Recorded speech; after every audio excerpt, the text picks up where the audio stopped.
Now we've reached the natural end of our presentation, but before I take questions, I'm going to respond to a bit of feedback I received from a local historian after the videos were initially presented on Facebook in installment form.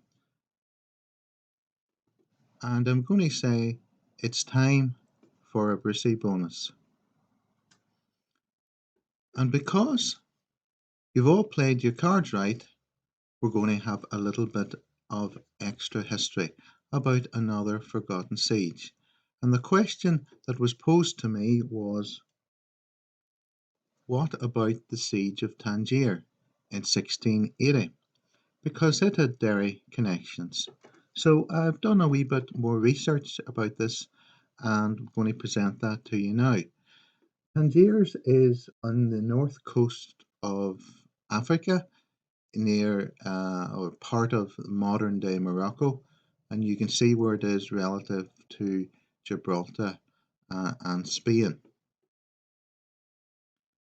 It had been given to King Charles II in 1661 by Portuguese royal family on the occasion of his marriage to their Infanta princess.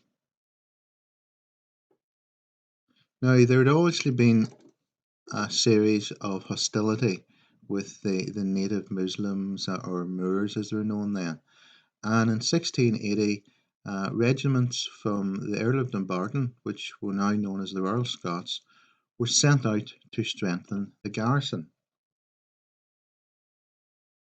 These regiments contained a significant number of men recruited in Ireland, and in particular Ulster Scots settlers from counties Derry, Donegal, and Tyrone, and including the Hamiltons from Strabane or Newton Stewart.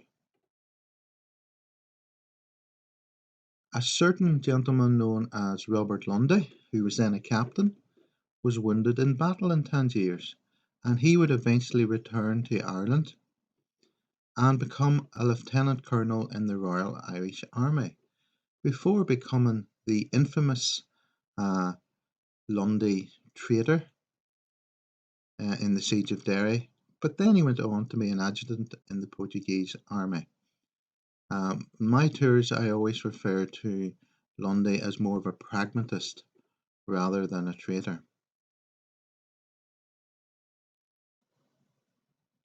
So, some more information about the Siege of Tangier.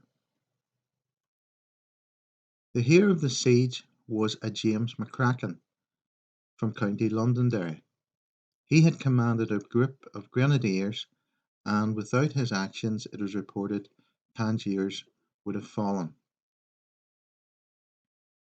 The governor of Tangiers between 1681 and 1683 was Sir Percy Kirk, who was later the commander of the relief forces for the city in 1689. It was his fleet that sat outside in Lough Foyle from I think approximately March, and then he commanded the sending through of the Mountjoy and other ships to break the boom.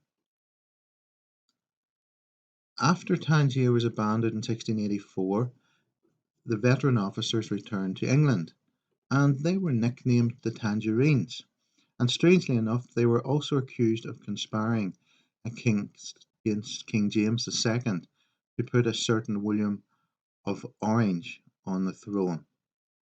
I'll let you work out the joke for yourself. But why are we talking about the Siege of Tangiers? Well, it's because of its Derry connections and because probably it has been forgotten as well. If you look at some of the pictures, there are definite physical similarities between Derry and Tangiers. It was a similar period of history. It was 1680 1690, which very much ties in to that of the Great Siege of Derry.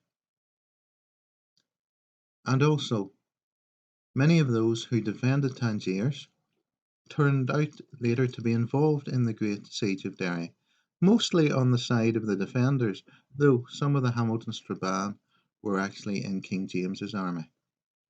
Now, I've only scratched the surface of this bit of history, and I'm indebted to Stephen McCracken for asking me the question and for giving me some of the additional information I've given to you today.